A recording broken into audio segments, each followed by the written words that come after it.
Am I recording? Yeah.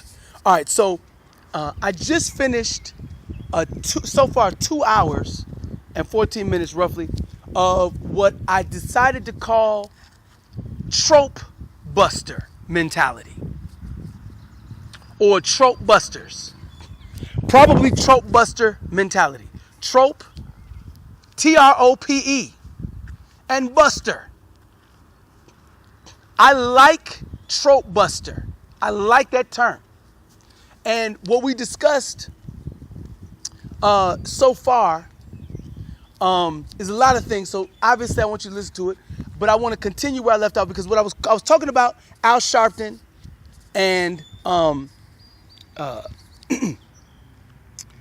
and Jesse Jackson, as I discussed them as trope busters. They took tropes that were presented to them and they turned the trope against itself. And I would argue that Hitler also took tropes that were given to him and turned the trope against itself, which is why World War II was what it was. Now, I don't know as much history as other people, so I would need somebody to help me understand the nuances. And I'm gonna tell you something. There's a difference between what's written in a history book than someone's personal account of something. There's a difference. It really is. And one day in life, that's the reason why Guide On Radio exists, is I like personal accounts.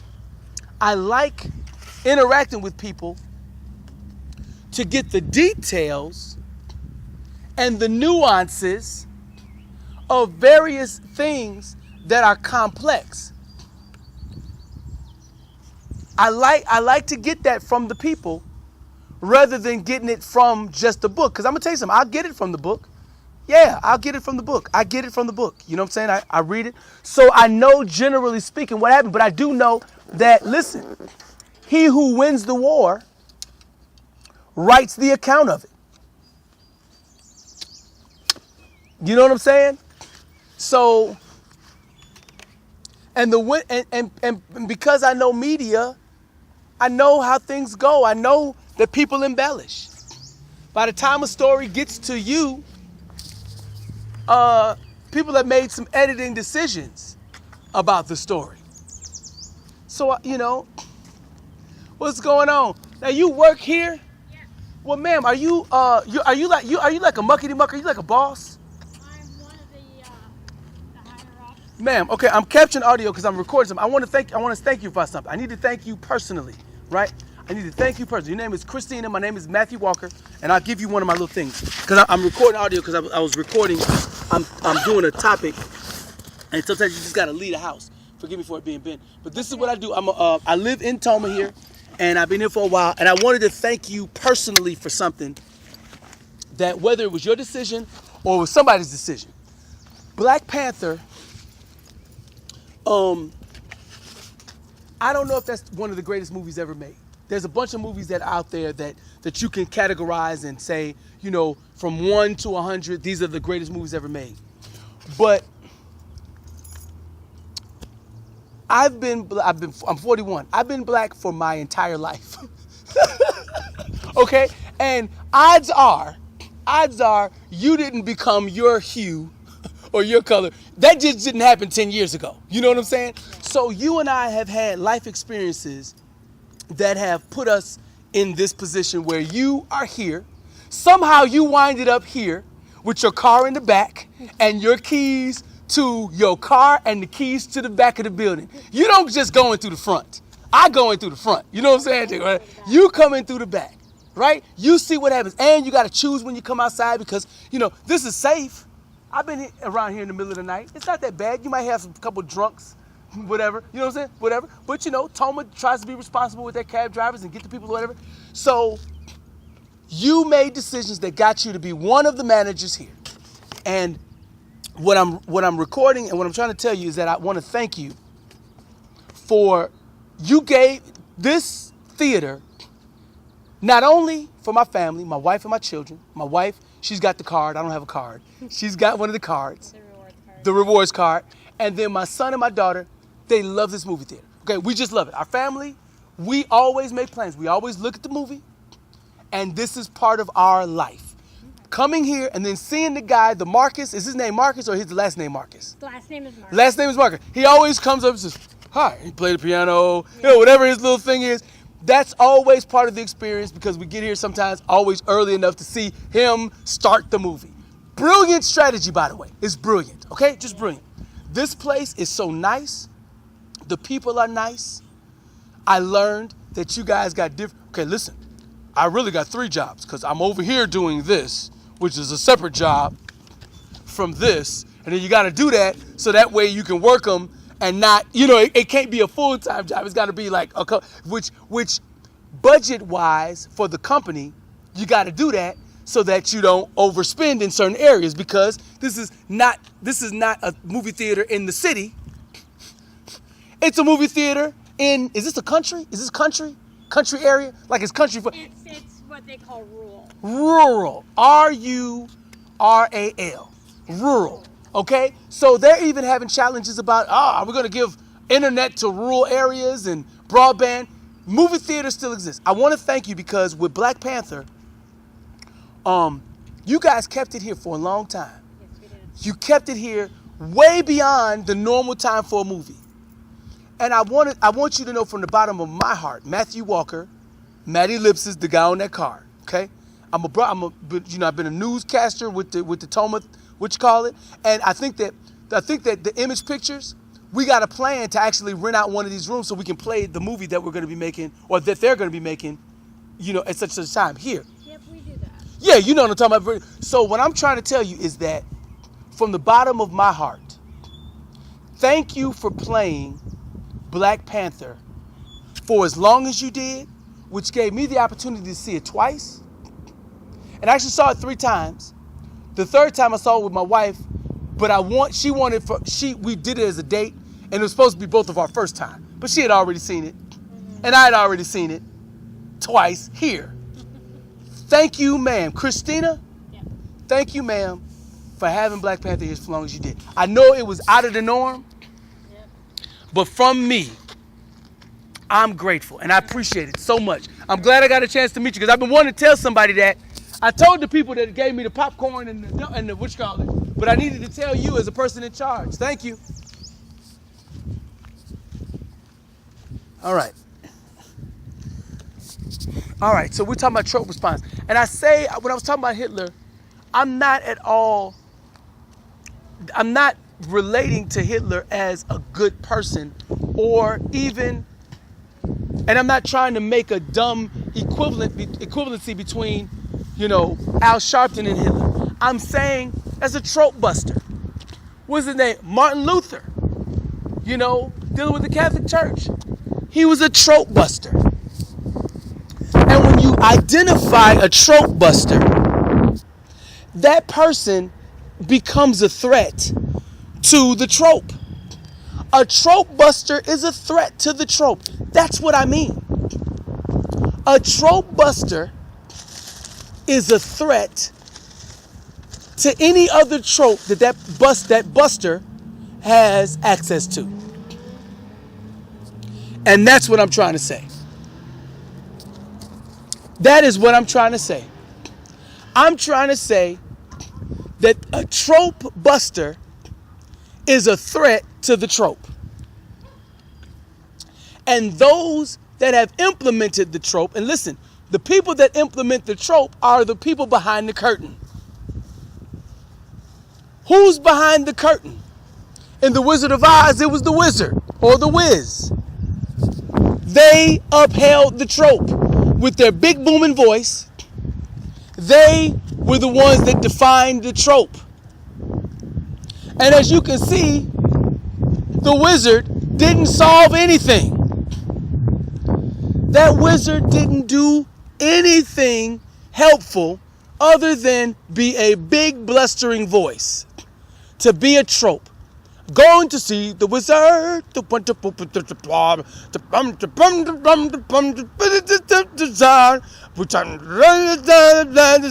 That is the trope. The wizard is the trope creator. And he is most threatened by a trope buster. A trope implementer is threatened by a trope buster. A trope implementer in the Hulk Hogan scenario,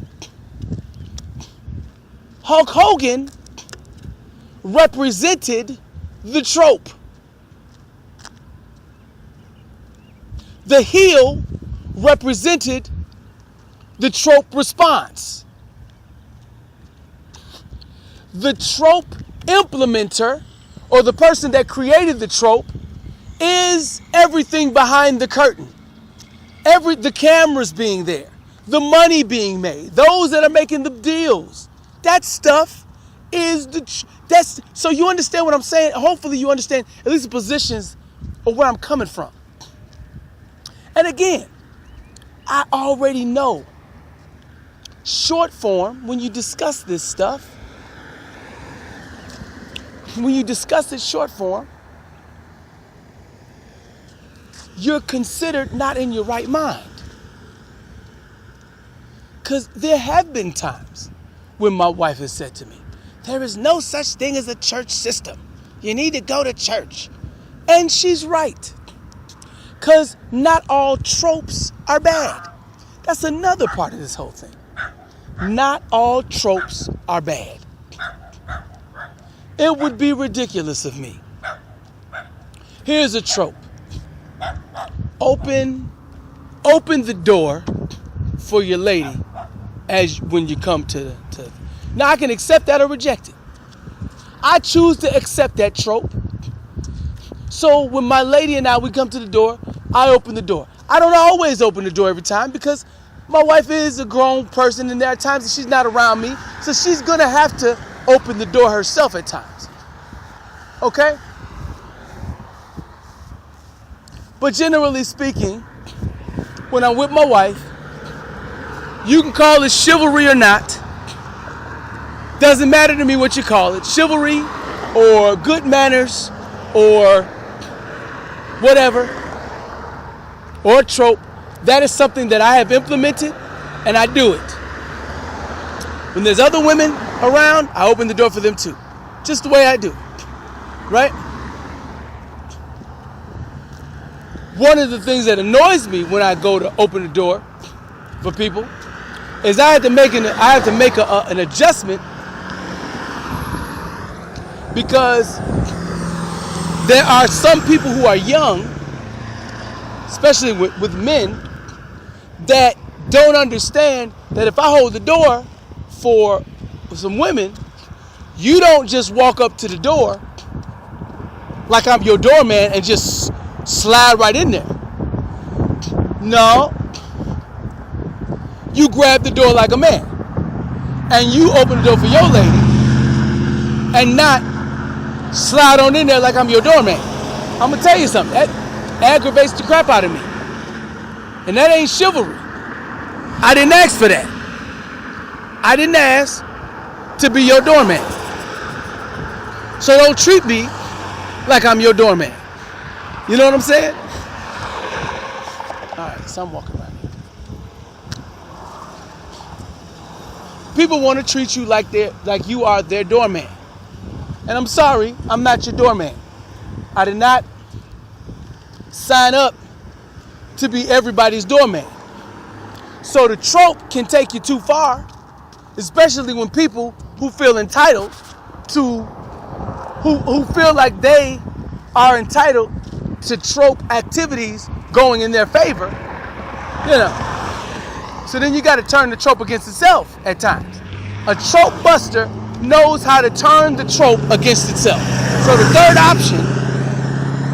first option is you can accept the trope. The trope wants to be accepted. The trope wants you to accept it. The second option is you can reject the trope. Okay? And when you reject the trope, you have to accept the consequences. When you reject the trope. When you accept the trope, you need to accept the consequences too. Right? The difference between the mindset, and I'm gonna tell you something. This is a dumb trope of an idea.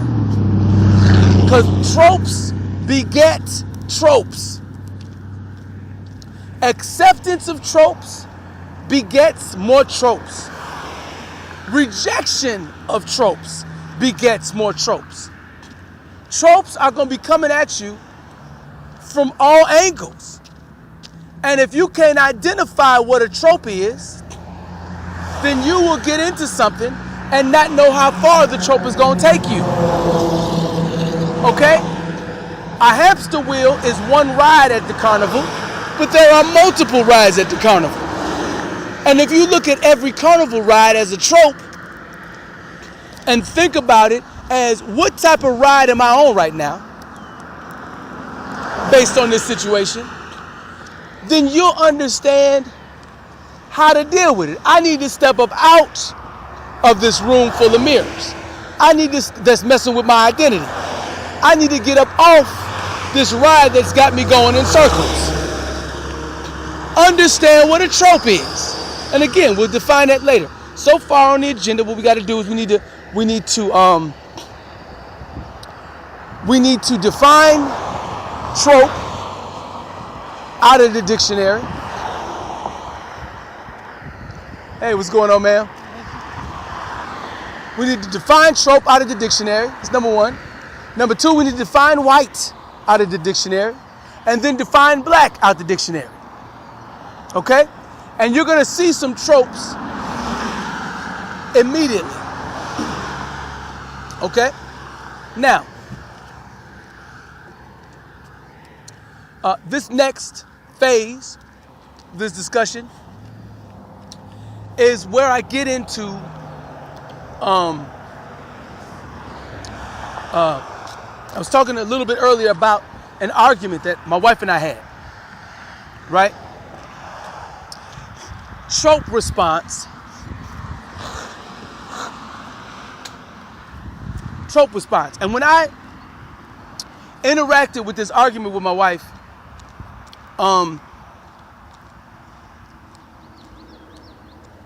I'm in a season in my life where I'm a little bit more vocal about things that bother me,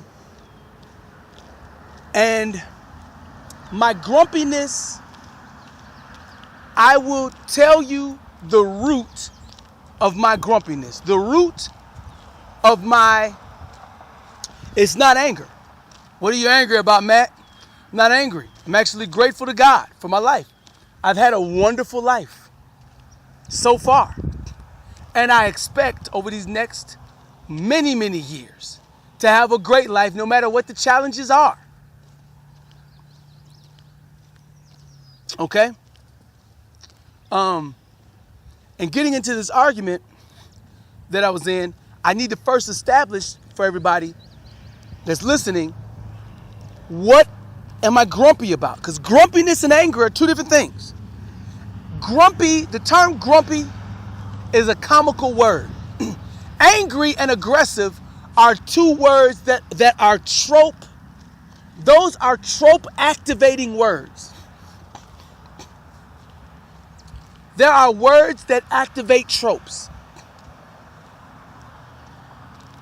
And women and men in America, they know how to say words to activate tropes.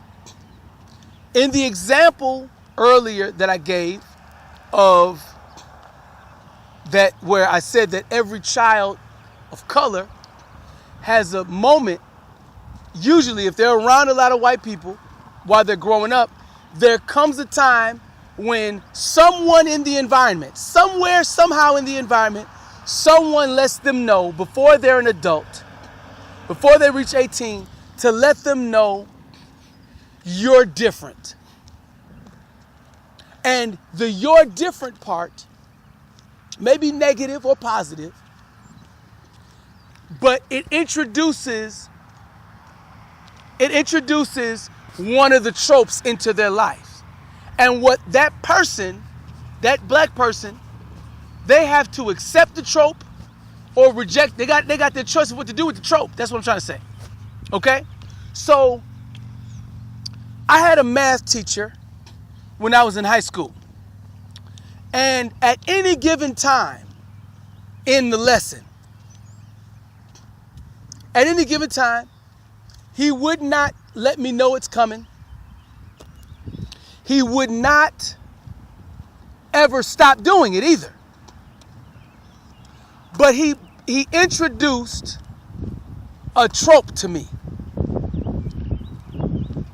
related to my skin color. He made sure that I knew and that the class knew, and he wouldn't do it to other class members. Because in that class, he was a math teacher. He didn't have, it was more that I was not the only black child in the class. But he would regularly, during his lessons, take a pause from whatever he was teaching and do some sort of black joke related to me. He would single me out somehow. The one that's most memorable, and there are others, I just can't remember all of them, and I would have to really dig deep in my heart to remember those. He would always, this is one thing he would do. This is the one that's most memorable. We'd be in the class, and there, we're in a regular classroom, standard any classroom, and when you turn out the lights, you can still see because there's sun shining through the windows. And so he would turn out the lights. In the middle of the lesson, he would turn out the lights and say, look, the only thing I can see is Matthew's eyes and his teeth. And then turn the lights back on. He might get a laugh from somebody. And I would sit there mortified. I didn't know what the term mortified mean at the time, but maybe we'll look that word up as number 4. Mortified. I was devastated in my heart by what I heard. And so then I didn't accept or reject at that moment the shame that he was putting on me. And I say shame because I'm not ashamed to be black. I'm not ashamed to be what I am and my color. I'm not ashamed of it. So maybe I was rejecting it, but I don't know because I didn't do anything. I just stopped and I let the moment pass.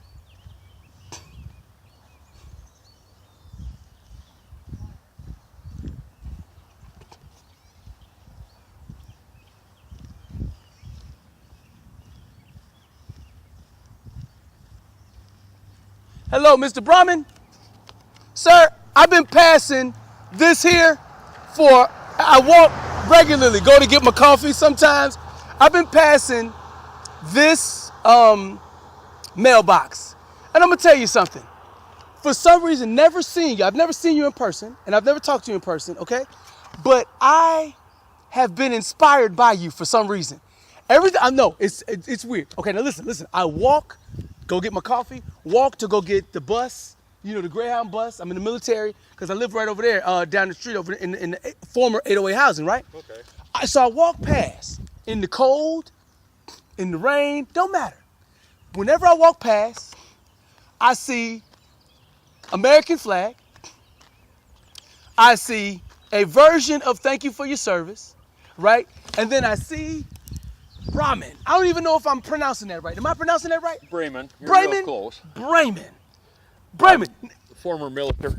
Well, sir, thank you for your service. And you have a pipe, which means you're distinguished, okay? Well, I don't know about that. Now listen, so I would always pronounce it Braman in my head. Now listen, here's how my brain works. I'm looking at this, and can I make a guess about something? Now, I'm assuming you're married. Yeah. I'm assuming. Okay, now listen. forgive me for this moment because I'm capturing audio because I'm in the middle of I'm a podcaster. So, matter of fact, I'll give you one of my things. I'm a podcaster, I'm a TV guy, and I'm a radio guy. So I'm recording some audio. And sometimes I just got to get on a walk away from the family so that I can actually sit down and collect my thoughts so I can record, right? So I'm getting my thoughts together. So that's me. And you can, if you go to my website, you'll see what I do, and you'll see that, you know, I'm a person that does what I do.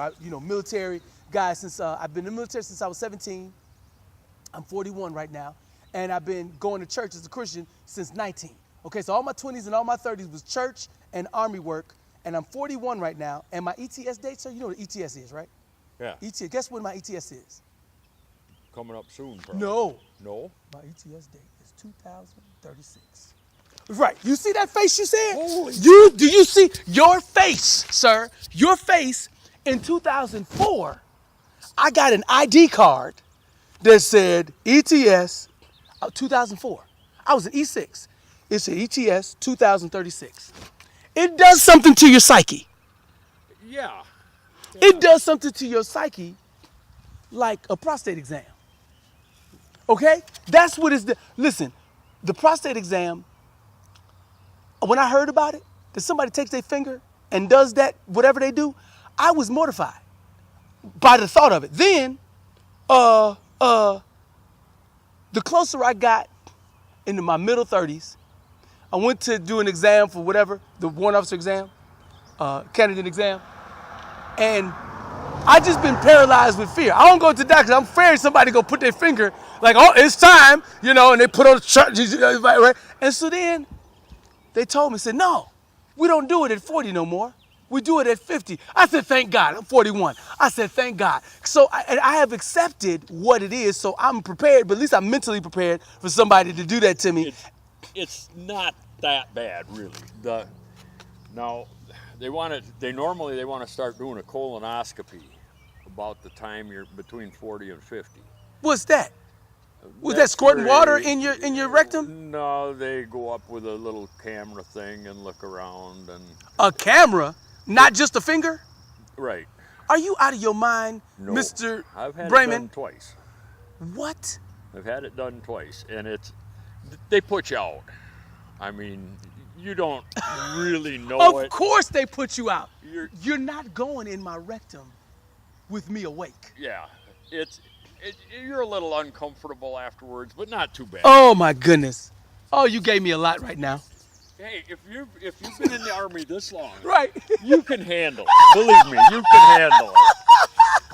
Because the Army is it seems like really good at giving you one of them rectal exams. Basically, your whole life is a rectum exam. The freaking classes. I was in Desert Storm and. What? Okay, you got to explain to me, sir. I went into the military. Here was the big news when I was going into the military. During my enlistment, delayed entry program, I was 17 years old. Turned 18 in basic training. Blue dress. It was some sperm on the blue dress. That's what was going on when I went into the military. Okay. What was going on? What is Desert Storm, if you don't mind me asking, and what did that mean for you to be in it? Well, it was something I was unprepared for because, see, I went into the National Guard. Okay. Wisconsin National Guard? Yeah, the 107th out of Sparta. Gotcha. Okay, yeah. And the way we were always told is in a war situation, regular Army gets called up. If they need more, they go for the reserves. Right. And the National Guard stays home and takes care of the home front. Don't believe it. We were the first Guard unit called out of Wisconsin. Oh, snaps. And I got the call. What was it? The end of August, first part of October, or September, the end of September, or middle of September, something like that. It was right before my first anniversary. Oh, snaps. To your wife here? No. Okay. Gotcha. That one thought I went overseas because I wanted to get away from her. Oh, she had low self-esteem. I don't know. I ended up divorced when I came home. But By the time you came home, she had divorced you. she had left. Oh my And goodness. the divorce was shortly after. Oh man. Is this the male person? That's okay. I got a better wife now. Oh, of course. Listen, I've always been impressed with the idea of driving on the other side of the street. How do you do that? You gotta have long legs. Get out of here. Stop with that mess. Talking about some long legs. Wait a minute. You do, got one leg over there? Because the pedals are... Hold on. Wait. No. I'm sorry. Hold on. If you don't mind. No, you're serious. Wait a minute. Sir, do you know I have always looked at this position as somebody has to, because I've driven on the other side of the road in, when you go to some places or whatever. You are more amazing than I ever thought. I need to congratulate you. I just want to give you one of these handshakes. Sir, we record from my pocket. What's your name? Sam. Sam the mailman in Toma. You are literally driving on the opposite side of the road. No, you're driving on the right side of the road, but you're sitting in the passenger seat. You got your mirror turned in, and you got your left leg on the opposite. You're sitting in the passenger seat, am I right? And you got your left leg. I had no idea. Why don't you have a mail car? Well, I'm rural, so they don't give us one. This is not your car. No, this is my car.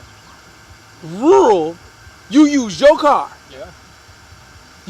In rural, you use your car, and you sit on. You could get into an accident because normally you have mail. Oh my God. Oh my God. I'm so impressed.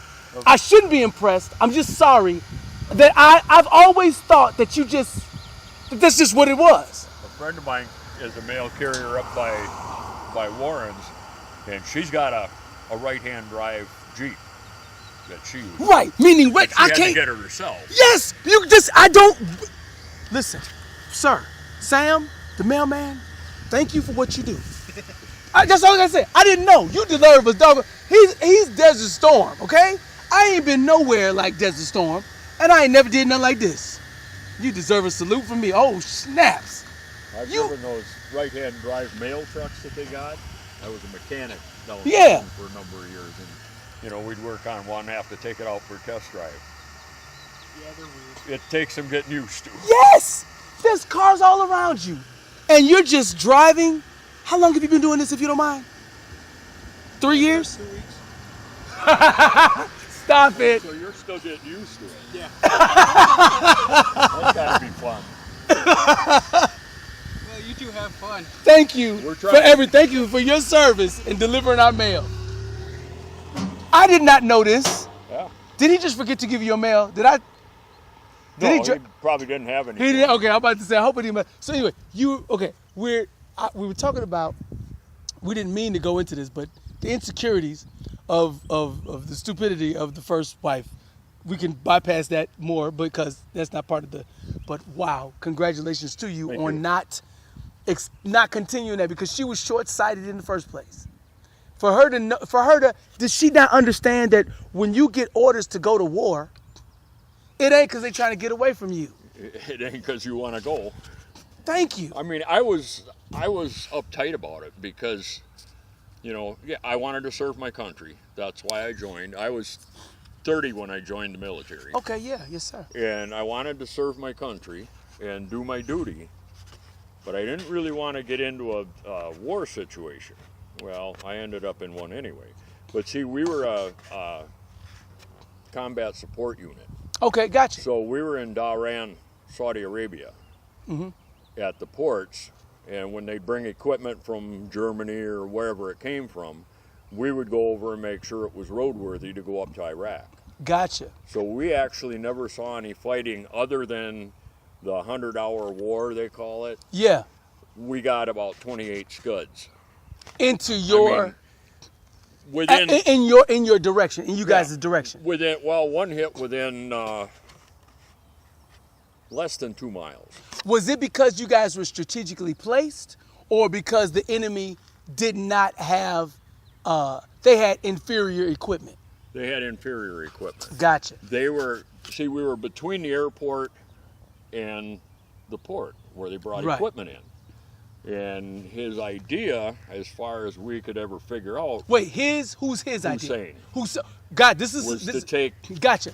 Take those out. Then We- we couldn't we- get more equipment So in. this is George H.W. Bush versus Saddam Hussein, and we're on Saddam Hussein's turf, basically. Okay, continue. And the Scuds were the worst that we saw. There was a unit approximately 2 miles from us that had just gotten in country that weekend. And I actually saw the Scud because I was sitting outside at my barracks in the evening talking to my CO, because he and I got to be pretty good friends. That's good. In fact, his wife was my wife's Avon dealer.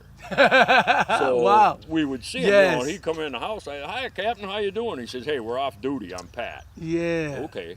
Pat the captain. And I was out sitting talking to him, and I see these two things go up. So what the hell are they shooting flares at? And he looked a little to his right. He says, those aren't flares. And I looked to the right, and there's a Scud. And I actually saw, and people think I'm crazy, because this Patriot missile was not designed to take out Scuds. We're talking now. Patriot missile. Are we talking about missile defense system? Yeah. Okay, gotcha. Yes, And sir. those two that I thought were flares were Patriots. And they both missed. One made a 180 and came back And got it. and nailed the Scud. No But way. it nailed it too far back to detonate the warhead. Oh. And of course threw Too it far. off Too course. far back of the length of the missile. Yeah, those Scuds were 47 foot long. Oh wow. And they had like 500 pounds of explosives on the nose. On the front. Yeah. Well, this one hit too far back to detonate that. Yeah. Of course, it's going to throw it off course. It's not going Yes. to fly right. Yes. And it landed right in the middle of that barracks of that company that had just Really? gotten in country. Ooh. So are you telling me did any of those people die? Yeah. It landed. Oh. It landed in an occupied cot. In an occupied Yep. cot. They brought those folks, the survivors and stuff, to where I was at, and it was heartbreaking. I mean, these people wandering around, they were just in a daze. A lot of their clothes were destroyed Yeah. and stuff like that, and they were in a daze, just wandering around. You could look at them and say hi, and they just kind of look through you. Yeah. And I'm sure they were much more friendly people than that. Is that Virginia? Yep. Hello, ma'am. How you doing? Well, good to see you. Look, guess what? If we were in the city, this is the difference between the city and the country. If we were in the city, your house would be right here. Isn't it nice to have some breathing room? Because then you can't smell Mr. Braman's pipe. As you were saying. And we can smell their cow. That's right, they got cow. I think they named their cow because they're going to eat the cow. One was Biscuit. I don't know what the name of the two they've got out there now is. But when they go away, if they go on a camping trip or to visit relatives or something, I take care of their animals. Okay, wow. They are swell people. Yes, they Just are. excellent people. They are. I've done a bunch of interviews with Paul and Virginia, and they gave me such good content. And if I get your email address, are you an emailer or are you what are you? I don't so much. My wife does. She does. So if you give me her email address, I'll be able to send you some of the wonderful stuff that I got from. You know her email by heart? Oh, you finna write it down? Look at that. See, look at that. True fact. Listen. This is a military man, true to his heart. He's wearing. Let me give you Mr. Braman's description. Okay, Mr. Braman is standing here with a mustache that somebody told me. This is the word for your mustache. Your mustache is a triumphant mustache. Okay. I've had it since I was 18. My mustache. The guy who was telling me, he said, Matt, we need to try to get your mustache to be a triumphant mustache. And he described what that mustache is. Your mustache is a triumphant mustache, right? And then he has on his Operation Desert Storm hat, and it's with the camo. What's the version of that camo? Pardon? What's the version? Is that the desert camo? The hat, Yeah. that's the desert Yeah, that's the look, desert camo. right? The desert camo. So he's got it, and he's wearing it not only proudly, but because you could tell because he's wearing it around the house. You know what I'm saying? Obviously, if he had to go to the store, he's got to, he's going to wear it, right? To keep the sun off of the balding part of his head. You know what I'm saying? Because the sun is pretty, yes. And you know what? He's still got hair, okay? After all these years, still got good looking hair. Thank you, sir. I'm going to put this in my bag. And so then Mr. Braman, he has a pipe, and the pipe smells good. Now, do you take tobacco and put it into the thing, and you light it, and then you sit down? What is the enjoyment? What does it feel like to smoke a tobacco-filled pipe? Or do you smoke other stuff in the pipe? No. Nope. Strictly tobacco. Strictly tobacco. So what does it feel like? You even have a pouch for the pipe. What does it feel like to be that's got to feel refreshing. To sit down and... It's relaxing. When I sit down out here, I just sit and relax. Yes. And watch the birds. Yes, you have a bunch of birdhouses. I may need to take a picture of your birdhouses because birds, let me tell you how disrespectful birds are. Okay? Yeah, one pooped on me this Thank morning. you. That's disrespect. Why would you poop on the arm that feeds you? Okay? Birds are disrespectful because my mother-in-law, she loves birds. She grew up in the country. And then for many years has lived in the city. And so then me and her, my wife, as we've traveled, we've lived in a lot of country or rural. It's not country. We've lived in a lot of rural areas. And black people who grew up in the city or in city-fied or city areas, living in rural areas, it can be a challenge or it can be something that is a great experience. For instance, in the city, you can't see the stars. And I didn't know the significance of how the skyline and all the bright lights, for whatever reason, shuts up your ability to see the stars. I had no idea that was a reality. And so another area is my mother-in-law deciding to be a taker-carer of birds in our area. As if the birds don't have other places to go. Okay? Birds don't need me to go to the store and buy bird food for them. Well, in the winter, it's real hard for them to find stuff to eat because it's all covered with snow. I mean, you've been here in the winter, right? Yeah. Oh, yeah. Oh, yeah. And this was a mild winter. This was a good winter, mild winter. Yeah, you're right. You're right. But we've had snow Right. while Right. they can't find something to eat, so we feed them. But see, why can't, listen, natural selection, right? If you can't find a job, then you need to go somewhere where you can find a job.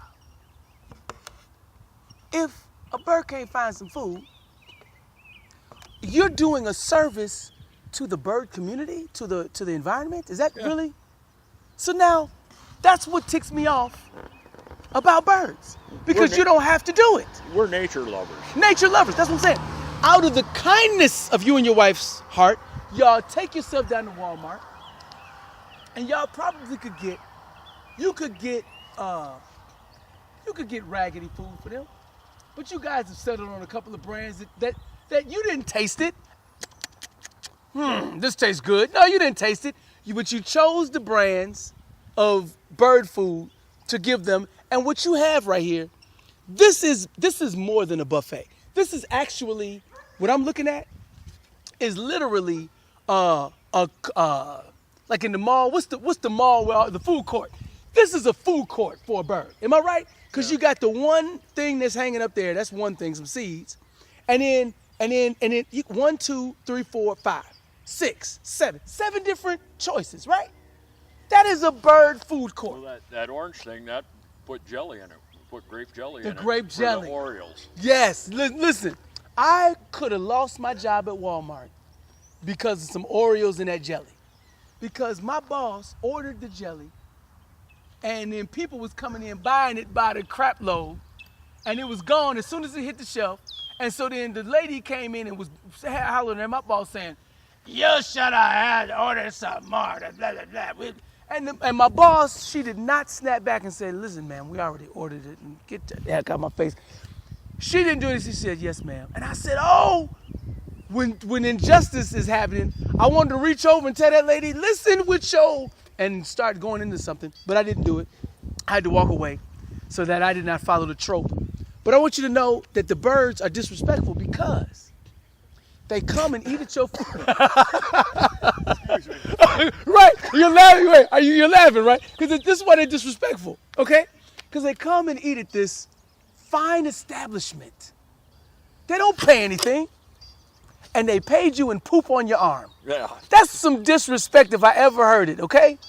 Out of the kindness of your heart. We just love to watch the birds. We get hummingbirds, orioles, blackbirds, bunch of different grosbeaks, all kinds of birds. Do you guys take pictures of them while they're there, or do you kind of just let it If slide? we can get a chance, we take a picture. Right. of them. They don't even stick around long enough to get a picture. You know what I'm saying? Especially the hummingbirds. Those are the ones my wife really likes to Yes. watch. And they're so fast that you can't see them anyway. So what is a hummingbird, and what's the significance of the hummingbird They're- versus the other trees? Versus the other birds, They're a little bird about that long, right? and they are constantly flapping their wings. They don't even sit down to eat.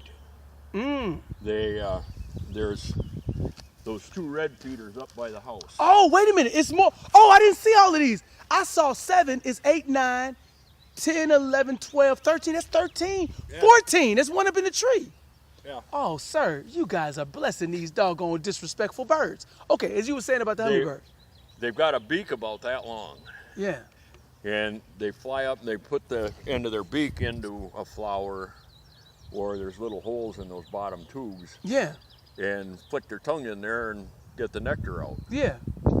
So, And they never slow down. and they never slow down. What's the significance of the hummingbird? What does the hummingbird do for our ecology or our environment? One of the big things they do is they help pollinate other plants, Oh. other flowers and stuff. Hummingbirds help pollinate other plants. Yeah. In what way? They spit on them? No, they get the. They poop on them? They get pollen from the plants that they're getting the nectar out of. Right. On their beaks or on their body. And when they go to another plant, a lot of times that pollen will fall off and fertilize the other plants, so they'll bloom. Oh. Sir, you here's what you just did for me. You don't know this, but I'm going to tell you the significance of that. Over the past 3 weeks, someone called me a hummingbird. And when people in the life, I'm an artist, which is why I'm doing what I do now. Military guys, we don't have time for stupid metaphors. Okay? But as an artist, when someone says, "You are a hummingbird," and he's a military guy that said this to me, and you know how, like, for instance, when you said that Scud missile, when it went into those barracks, right? And then the people were walking around in the daze. I know what that looks like. I don't know what it feels like, but I know what it looks like because I've seen those people in a daze and interacted with them. And so then now you're interacting with a person that's in a daze. And then after some time and you interact with them, they sit up to you and say, "You know what, Matt? This just happened within the past month. You know what, Matt? You're a hummingbird." That I would take that as a compliment. Talk to me. You're always on the go. Yes. You're always trying to do good, which is what the hummingbirds are doing, because they're creating more flowers that are pretty. People like to look at flowers. And so they're doing a good service, and they're on the go all the time. They're not stopping and wasting time and messing around. And I can tell that about you just the way you walk by. Yes, sir. And you know what? It's so funny. I'm grateful, Mr. Braman. I almost want to cry. I'm not going to cry in front of you. I'll probably cry when I walk away because you just given me, men don't always get a chance to have their emotions filled up. Yeah. You see what I'm saying? When you saw that, what happened with that Scud missile, what did that do to you and what did that do to your psyche? How old were you at the time? 34, Right. 34, something like 34. At home, you're dealing with a wife who is insecure, and then you see that happen. Now, she didn't stick around to help you through that, because sometimes, I'm saying this just as a man, sometimes in order to get over some hard things, you could use a couple of months of steady sex. Just be, you know what I'm saying? For a few years in between there, things weren't real good. Right. No, I understand that. And I met Karen, Yeah. and she's a sweetheart. So, does she like the sideburns? Does she like the triumphant mustache? What was her thing that she was attracted to about you? I'm still trying to figure that out. It's been 20 years. 20 years. I'm so grateful. Congratulations on 20 years of marriage. She likes a lot of the things that I do. Okay. She loves to fish. Your wife loves to fish? Oh, big time. She's a country girl. Oh yeah. And she can shoot. Really?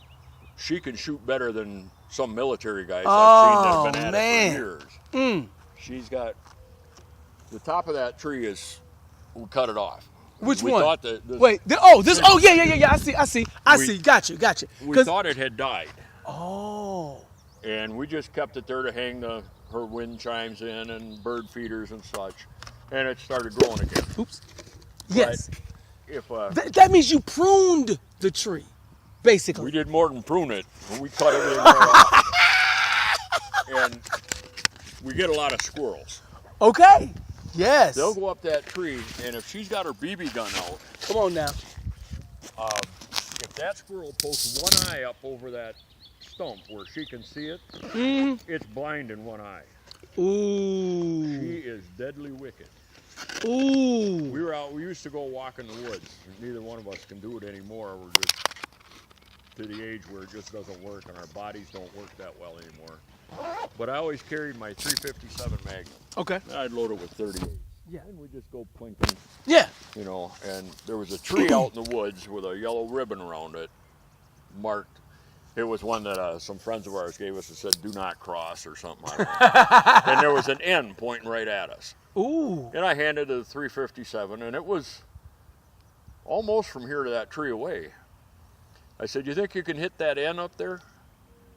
3 shots later, she'd grouped them like that in it. Daggone it. And I looked at her, I said, "I didn't know you could shoot a handgun." Oh, She shit. just said, "You never asked." Oh. Ooh. I've got a double-barreled 38 Derringer. It's Yes, just, sir. Just a little. Yeah, little small. Yeah, the Derringer small. Yeah. I had it Cute loaded little up, gun and I too. thought, okay, smart aleck, and I pulled it out of my back pocket. And I couldn't hit that house from here with 3 shots because With the Derringer? They're not that accurate. I was gonna say they're not. You're okay. Got you. They're just And don't they have a lot of kickback more than Yeah, they got right? So then that messes with your ability to aim it properly. yeah. So I shot 2 shots out of that, and I think I hit the tree. I don't know, but she turned and looked at me. She said, "What in the world is that? A hand cannon?" No, I said, "Same ammunition you're shooting." "Well, why is it so much longer or louder?" "Well, my 357's got about a 6-inch barrel on it." Right. And it can contain the sound. Yeah. Whatever. And if you load the Derringer and you look in the muzzle, the end of that bullet is only that far from the end of the muzzle. Right. Where's your noise? Right. So right wait a minute. Wait a minute. So okay, listen. You and this is what you just did. Here's what I think. Let me know if I'm correct about this. And sometimes men have to do this with their wives, apparently. You guys been together for 20 years. My wife, we've been together for 13 years, right? She will do something that's very impressive, Yeah. which is like, check. And she hit I didn't know you could do that. Well, you didn't ask. She said that. She did. I don't know if she said, she must have said it. Listen, she said it, you didn't ask. She said it in a way that made you respond as, okay, smart Alec. Now listen, You didn't have to respond, okay, smart Alec. Right? But whatever happened in the banter between y'all and whatever happened at breakfast or whatever happened the night before led you to say, okay, smart Alec. So you pull out your Derringer and you say, boom! Why did you do that? I was just screwing around. Right, but my question is, with the boom, it surprised her. And then what happened? What did you gain from that from her? What did she say? Did she say, She just I asked me submit? why it was so much louder. But see, you established something. That you will That she's a better shot than I am. Okay, listen, you're being humble right now, but you had a Derringer that had a louder cannon. Said she may be a better shot, but you have a louder cannon. That's what you were saying. I can make more noise. That's what you said. You may be more accurate, but I can make more noise. Yeah. You know what? I will take that as a great lesson. See, now listen, Mr. Braman, like I was telling you before, when I would walk over here, this is the thing I would see. And I did this exercise in my mind. You know, even as a 30-year-old man, 33, 34-year-old man, you know that doggone it, men's minds we're infants sometimes. And we're goofy. And I'm going to ask you this question, okay? I'm asking you this question because I'm a dumb guy. I'm a dumb guy. And guys, we spend time. Do you think that Superman could beat Batman? Do you think, you come up with dumb analogies. So when I saw Braman, my brain automatically sees the word bra, right? And you've had this name all your life. So you've already dealt with all of the jokes, dumb and brilliant, being a bra man. So my question to you. That's what they called us for years in school. There you go. So my question to you, so you and your brothers and sisters? Yes. So my question to you, sir, is because of what people have brought to you, with their ignorance, looking at the name, bra man, did that result in you valuing chest over legs or face over? You understand my question? Do you understand my question? So what is my question basically? Did it influence how I look at women? Yes, did it influence how you looked at women? No. So how did you look at women, and what do us younger guys, younger than you, what do we need to learn about how you look at women? There is a lot more to a woman than her body. Particularly mine. Yes. Sometimes we get irritated with each other. We're going to. That's just part of nature. But that woman has got a heck of a brain. Yeah. She's smart. Yeah. She'll come up with an idea and I'll think, that ain't gonna work. But I'll try it her way to, satisfy Placate her, yeah, satisfy her. And it works. It works better than any way I'd have come up with. I got what you're saying. And I was a mechanic for 14 years. And I'll be working on my truck or her car and I'll get irritated. Man, I just can't figure it out. Well, why don't you try this? And I'll try it and it fixes it. And it can be frustrating. Why didn't I think of that? No. Here's why it can be frustrating. And this is a general thing. And I'm grateful. One of the things, like I said, one of the things I'm grateful for in terms of the hummingbird analogy that you gave me is it taught me something about my personality. Because now to know that if that's part of my personality, now I can do it intentionally. Because I know I don't like to waste time. I make these moments, and part of the reason, one of my statements for this season of my life is in my 40s is, if I can't capture the audio of the conversation, is the conversation even worth having? Yeah. You know what I'm saying? So in other words, because people like to cover stuff up. People get into a conversation, like I had a conversation with a guy, and we saw this attractive woman, and here's what he said to me. He said, hey, what'd you think when you see her? What are you thinking? Now I know what his brain was thinking, and I said to him, I said, she has to carry such brains and brilliance as well as deal with the expectations of ridiculous men around her. Yeah. That is, so I said that, which what that did was it shut down any further stupidness, but it makes me appreciate what you said. Now look, listen, insecure men would take that as a challenge where they got to dominate their woman in some other way. And that's what I want to say, that I'm grateful for what your perspective is, because you're right. There's more to a woman than just their body. Oh, a whole lot. And do women feel oppressed because of men's mindsets that puts them only thinking about their body? I think so, yeah. So how has your wife dealt with you in terms of that over the past 20 years? Like, 'cause your chauvinism isn't something that is coming from you. I'm not chauvinistic towards my wife because I believe in chauvinism. When we got married, we thought husband, work, job, wife, raise children. So we accepted that trope. We accepted that routine. We've been in it for 13 years, and me and her got to sit back at the table and say, listen, we need to reorganize how we do our stuff. Now that we're older, listen, there's a certain way I want to work. I want to work smarter, not harder. Yep. You know what I'm saying? My body is not responding to, at 20 years old, sir, in my 20s, I could stay up all night. I could drive a truck all day, all night. I could go and be at church all night doing a bunch of stuff and then go back to work and not miss a beat because all my faculty. But right now, it's like, hold on. I need to sit down right now and just collect myself, and then I'm going to take a nap.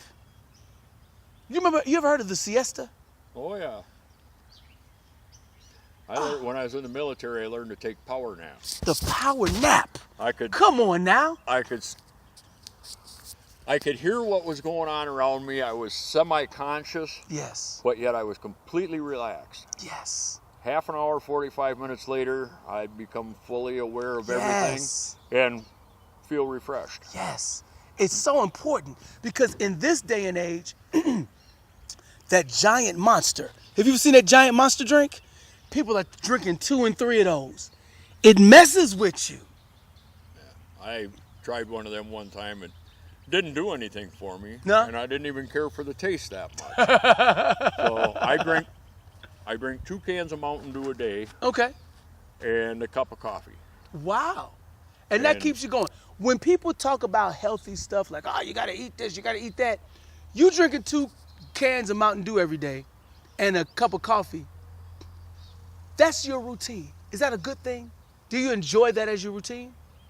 And it's a whole lot better than drinking 4 or 5 Mountain Dews and 3 or 4 cups of coffee. I Yeah. mean, I don't feel that it affects me so much, the caffeine. Right, right. But when I was younger, it would wind me to the max. I mean, I would go and go and go. But once I started coming off that caffeine, Yeah. don't bug me, I'm going to sleep. Yes. I used to work at the Yes. Holiday Station in town, which Okay, yeah, yes, shut sir. down a number of years ago. Okay. But I'd work 10-hour shifts, and I was assistant manager. So I would drink coffee to keep me going. You know? And it got to the point where I'd pop a no-dose or 2 with it. I remember the no-dos. Oh, yeah. And I'd go home after my shift, I'd turn on the TV, sit down in my easy chair, and not even see the credits of the show. I was out. And I'd sit there in my chair and sleep. I'd get home at like 3 o'clock. I'd PM. sleep till 5 or 6 in the afternoon. Couple hours. Sleep for a couple hours. Yeah. Yep. Then get up and mess around doing whatever. Back in bed by 9, 10 o'clock. and Yeah. Up the next morning and go to work. But it got to the point for a while, which was... This is 10 hours a day, 5 or 6 days a week? Woo. And then it got to the point where if I'd work the afternoon shift, I'd start at 2 and work till like 11. Yeah. Because I had to close down the store Right, and right. everything. And then I'd go out to the truck stop and sit and drink coffee all night. And then I had to open the store at 6 o'clock in the morning. Ooh. I'll tell you what, when I got home from that, I wake up long enough to eat something because my oldest son was living with me. And he'd come in and he'd say, "Here, Dad, here's some supper." Because he'd fix supper. Yeah. And I mean, this kid's only, middle teens. Oh. He'd fix supper. "Here, Dad, eat this." And I'd look at it like, what is that? And he brought some stuff to me one night that it looked nasty. I said, "What is this?" "Well, I cleaned the refrigerator." Oh, Lord. Oh, Lord. Okay, so I thought, well, I got to try. I mean, he was good enough to make it. Come on now. And it was good. Yeah. I don't know. It had, cut up hot dogs, hamburger, all kinds of stuff in it. Yeah. But it was good. That's it all was right. like a barbecue, but it just had all kinds of leftovers. That's in it. pretty good. It was good. That boy can cook. That's all right. Congratulations. Of course, on having a son it that can cook. shows too.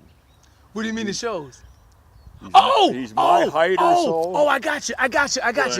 But- He demonstrates his good cookliness. Oh yeah. Got you. That's the challenge. He probably weighs up around 270. I got you. Then my second son, and I don't know for sure where he got this, but he's 6'3", Oh, wow. 300 pounds. Wow. I mean, when the boys come over, they don't leave without giving Dad a hug and saying, "I love you." And you have to feel. You walk up to this mountain and give him a hug and you feel like a little kid. Do you know they're probably inflicting on you the love to say, "Dad, I'm superior to you." Crush. Well, they know they are. They know they could hurt me. And they give me a hard time all the time. Are you serious? Well, when I started losing the hair on the back of my head, Yeah. we were out at the farm. I had the kids with me, and my youngest boy was playing basketball out in the yard with his cousin. And I looked down and I noticed his shoe was untied. Yeah. Well, what does a parent do? It don't matter how big that kid is, I bent down to tie his shoe. Well, I didn't have a hat on. Oh. And he looks down and he says, "Oh, God, Dad, don't do that." Oh. I looked up at him. I said, "What?" He says, "You're blinding me with your bald spot." That is so hilarious. Oh, it was funny. You got two boys. So you got two sons. 3. 3 sons. Let me ask you this about your 3 sons. What I was recording earlier, I was on the topic of the impact, no, not the impact, but the necessity of dad. What was your impact on your sons as you see it now that they're adults? In other words, you know how it was when you were with your children. Now that they're adults, each of your sons, one by one, what did you do that you see reflected in each one of your 3 sons? I feel like they have grown up to be responsible boys. I don't want to, but I have to go to work today, so I'm going to work. Yes. I have one that he works for the school district, driving bus and stuff like that. Okay. And he enjoys it. I mean, that's not a job that I could do because I don't think I could deal with all the kids. Right. At my age now. I mean, I'll be 63 this next week. Wow. My second son works at Walmart distributing. Really? And he seems to really like it. And, man, I can't go fishing today. I got to go to work at 2 o'clock or 3 o'clock, whatever. But he does it religiously. My youngest son, and this one is bigger than me too. He's 6 foot, 200 and some pounds. He's a loan officer out at the Oakdale Credit Union. Gotcha. And he loves it. Yeah.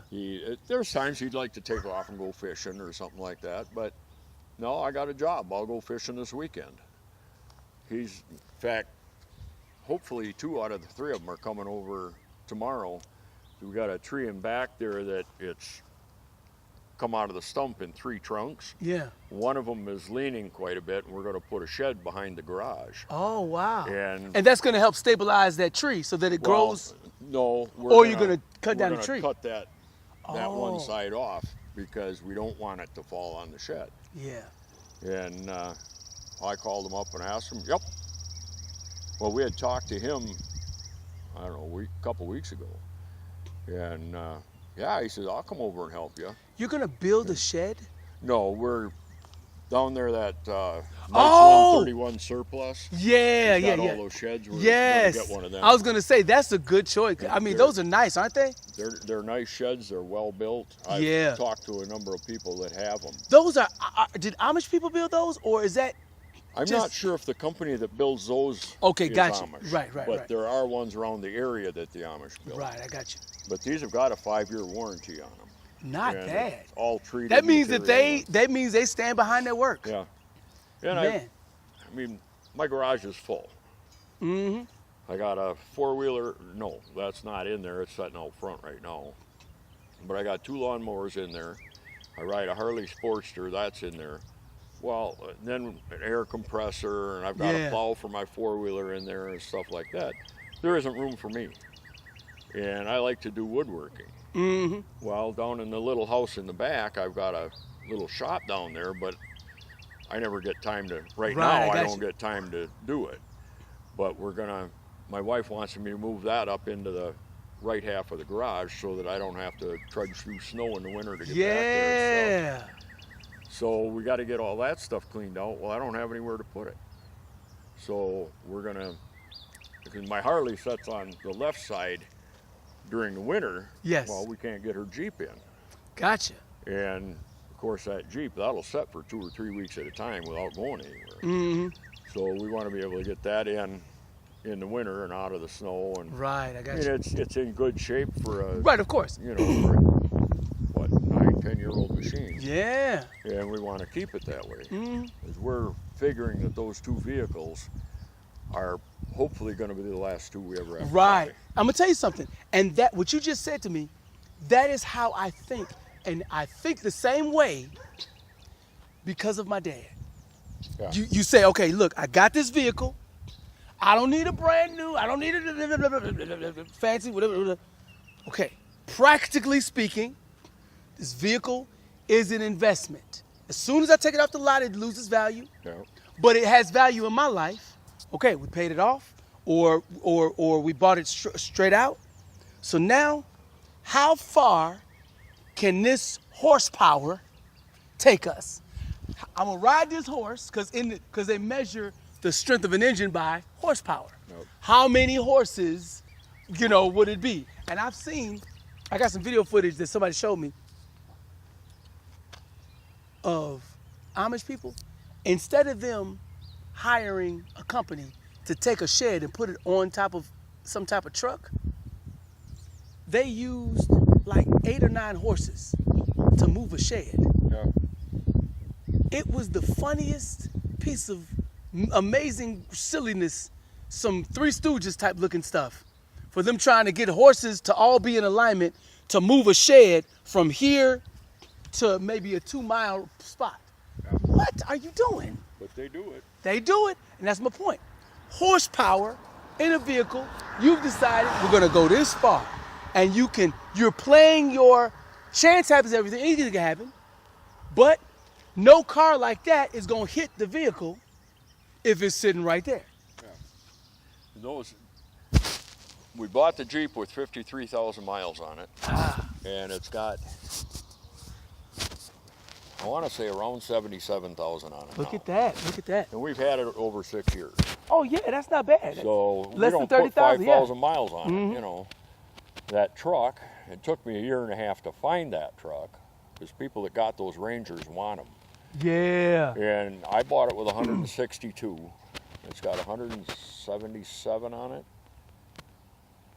And I've had it 3 or 4 years. They're both paid off.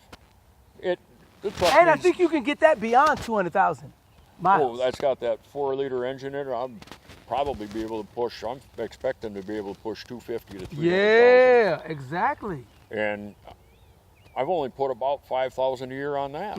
Because I only drive down to Yosemite and back during the week. And, like this morning I drove to the dump. Well, that's all what, 3 miles, 4 miles away. Where's the dump? Now, the dump, because you got a bunch of stuff that can't just be put out in the front with the. We don't have garbage pickup. Oh. And see, we're not in the city limits. You're not in the Toma city The limits. city limits are right across the road.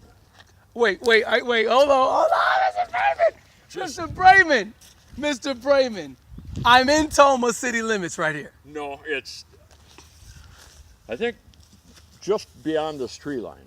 Oh, snaps. And then, you see that bush over there, past their driveway?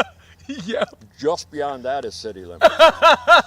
And Fry's over here, they own 6 acres. And 3 of them are in the city limits. Ah, that's so funny.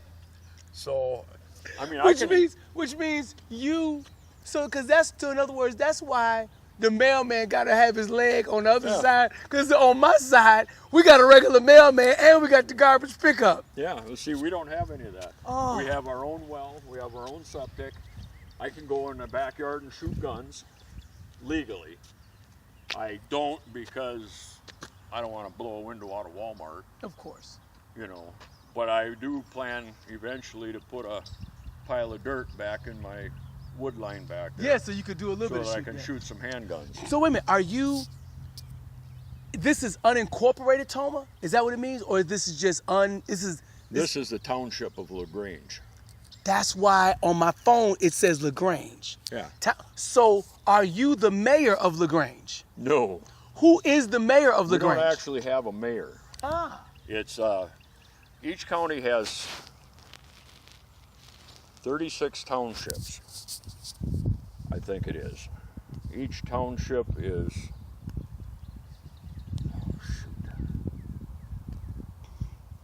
I want to say 5 miles by 5 miles. So it's Okay. like 25 square miles, 30 square miles. Yeah. We have a town supervisor, and they got their own town clerk. LaGrange, Treasurer and all that. the township of LaGrange. Is a town and a township the same thing?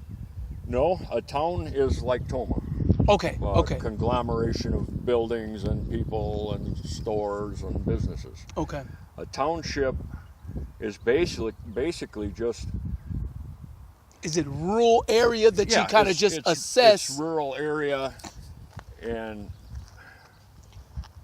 I think there's a number of reasons that they do it as townships. Because see, we're in Monroe County, Right. LaGrange Township, and that way they've got smaller governing bodies over the townships, and then the county is over the townships, Right, right, and then of course the state is over the county. right, right. Makes it easier and less of a chain of command. And with a town, the county is over the town too. Yeah, a lot of times the county police officers will assist in town if needed. Right. And within a certain distance from town, the Toma Police Department will help the county if Right. they need it. In a lot of cases, they'll just call out the Monroe County Sheriff's Reserve, which I am a member of. Wait, what? Yeah. You are, wait.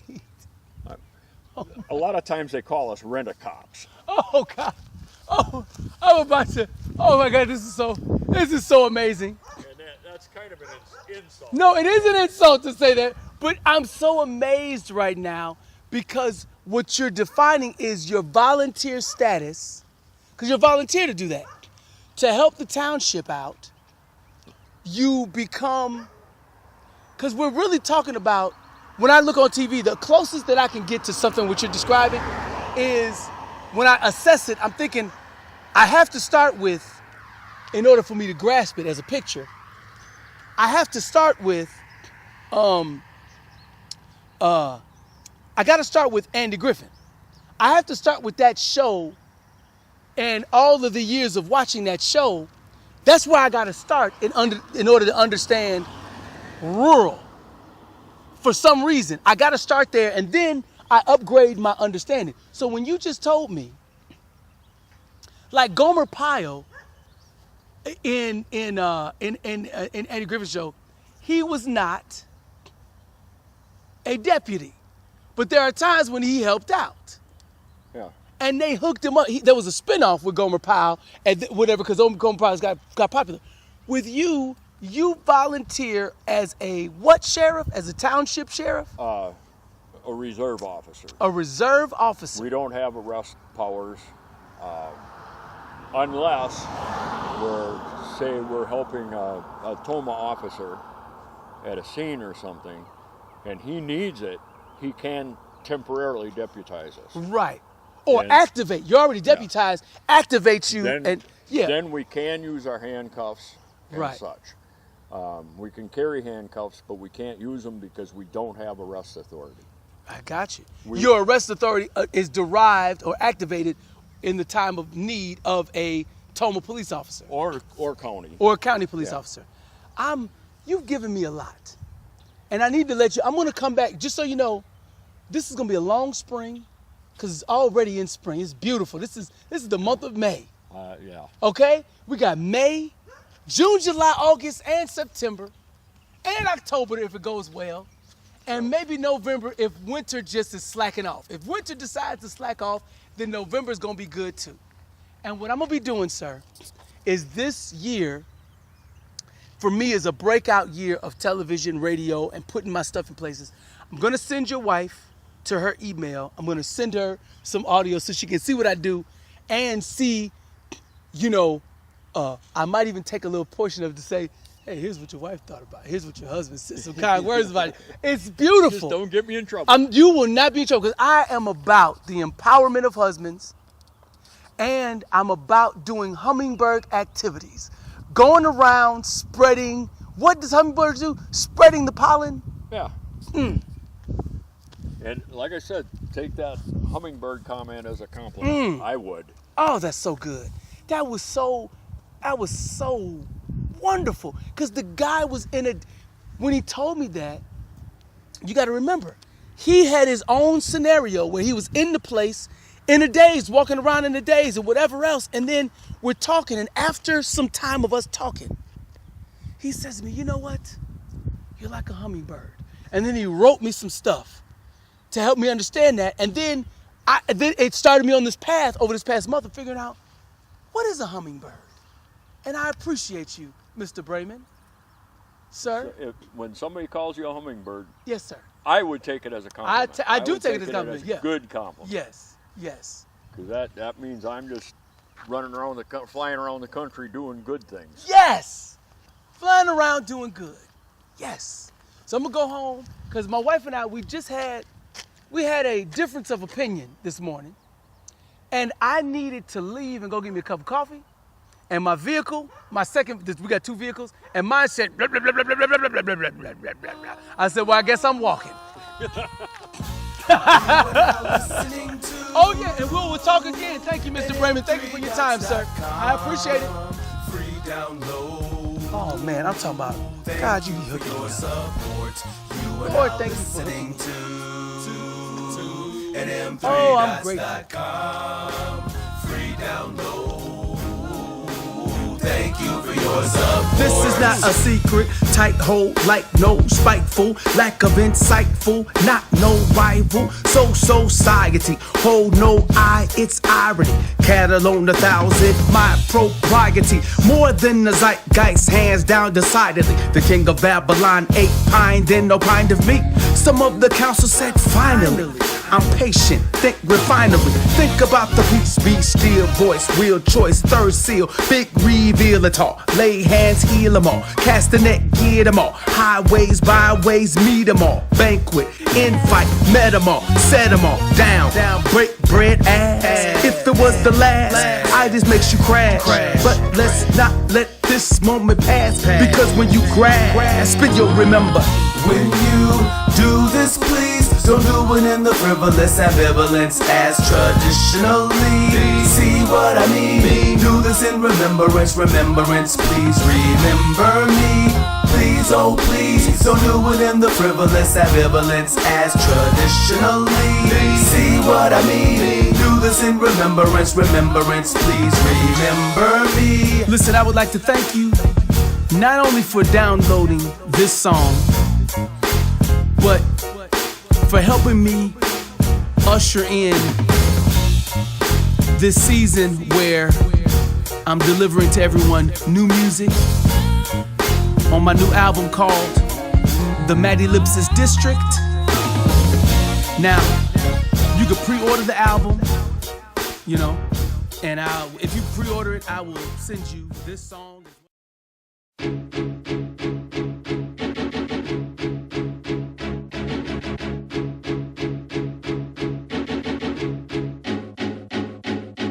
M3dots.com.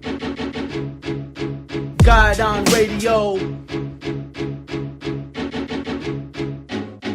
I become irresponsive to my feelings. I'm walking by decrees. Would it be aim I decide of what a shell is what I see? It's hard to calculate the fullness and relate my faith and pull it in one definition. Put it like this: I've been birthed for many visions, each one a mission, full with provision to precision. To stick when I'm sitting to the harvest, hark and listen. Line up on line, we'll build this precept as we step in unfamiliar district. So get set and get this. It's not about the limelight or thick checks. Anointing is where I get lyric strength, so I can speak to dead bones and make them crack the casket, pistol soil. Cause the word is like the oil flowing through this broken vessel like a lasso. Captivating, I wrestle with those vacillating with the text. I grapple till I have them in the kingdom. That's part of the agenda. Forcefully advancing, vigorous expansion of domain. Now my purpose was written in the fibers of my DNA. You see that, hey, I can't help but to be this way. You see this way and speak this way. Cause when I was the fetus in the belly, I was given this vocation and this administration. How could I mistake what the Raymond spake? Jokers wanna roast me like a steak with their religious thinking. So I'm walking by my confidence, a warranted deed or evidence, so I won't be hesitant in all my business. I must do the will of him that sent me. I must do the will of him that sent me. I must do the will of him that sent me.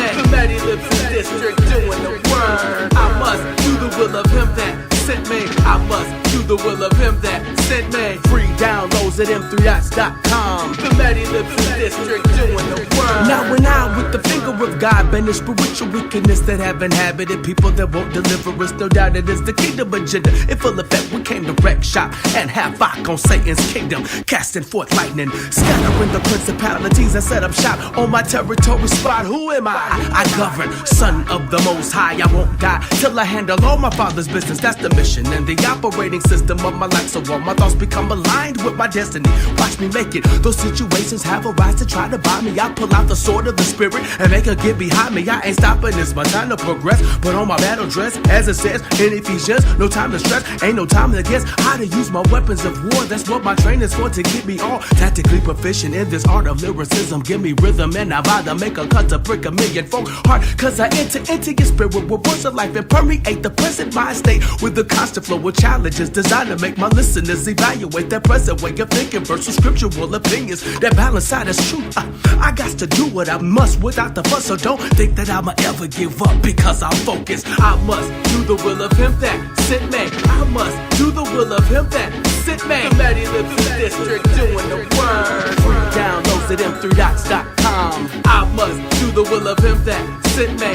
Free downloads at M3dots.com. I must do the will of him that sent me. The Ellipsis District doing the word. I'm destined for success, no matter the environment. Stick me in the fire and I'll let you see the fourth man. Throw me in the jungle and I tear down all the trees and build a city and give glory to God. Now are you with me? Yes! Call me relentless, unceasingly shaking up the gates of hell, reminding them that they cannot prevail. Cause I'm clothed with the nature of the one that straight confound and Satan stripped of his power to get kicked around by me.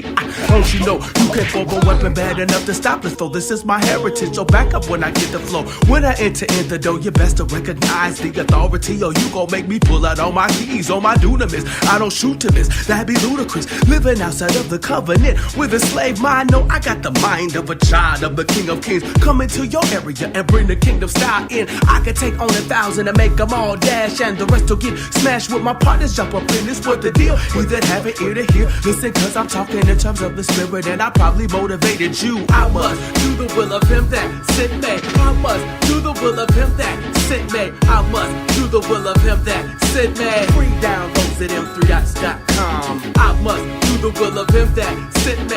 I must do the will of him that sent me. Free downloads at M3dots.com. The Ellipsis District doing the word. Pulpit juice.